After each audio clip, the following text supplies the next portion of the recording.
3 minutes 41 seconds glimpse కోసం రాజమౌళి గారు ఎంత కష్టపడ్డారో మనందరికి తెలిసిందే. ఆ గ్లిమ్స్ వీడియో అనేది ది బెస్ట్ వేలో మనకు చూపించాలని ఇప్పటి వరకు ఇండియాలో ఎవరు వేయలేని ఎల్ఈడి సెట్ అయితే వేసారు మామ.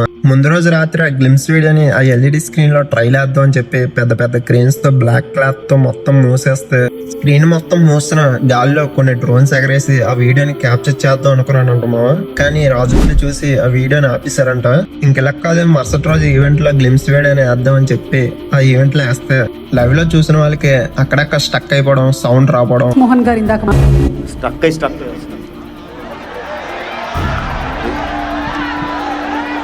ఆ వీడియోని టీమ్ మేనేజ్ మొత్తం చూసి డల్ అయిపోయింది మామ, ఏంటి ఎలాగైందని. రాజమౌళి స్పీచ్ ఇచ్చినప్పుడు కూడా చూడొచ్చు ఆ బాధ. ఒక ఏడవ తక్కువ. సాధారణంగా రాజమౌళి దేవుని నమ్మడమావా, కానీ నిన్న రాజేంద్ర ప్రసాద్ గారు రాజమౌళి అన్నంటుండి హనుమాన్ ఎప్పుడో నడిపిస్తాడని చెప్పాడు మావా. అనుక్షణం రాజమౌళి గుండెల మీద హనుమాన్ ఉన్నాడు.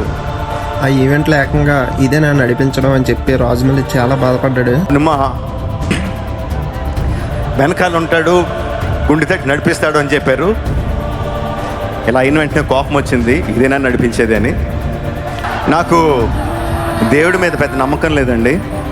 దేవుడిని నమ్మడానికి చెప్పాడు కానీ దేవుడు అంటే ఇష్టం లేదని ఎప్పుడూ చెప్పలేము రాజమౌళి అయితే. ఈ వీడియోని పట్టుకుని చాలా మంది ఇన్స్టాగ్రామ్ ట్రోల్ చేస్తున్నారు. అది చాలా తప్పు మామ.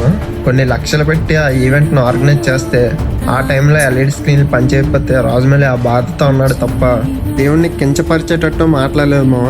సో ఎవరికైనా ఉంటుంది మామ ఆ బాధ. ఎందుకంటే కొన్ని లక్షలు పెట్టి ఆ ఈవెంట్ ను ఆర్గనైజ్ చేస్తే ఆ బాధ ఎందుకు ఉండదు మామ.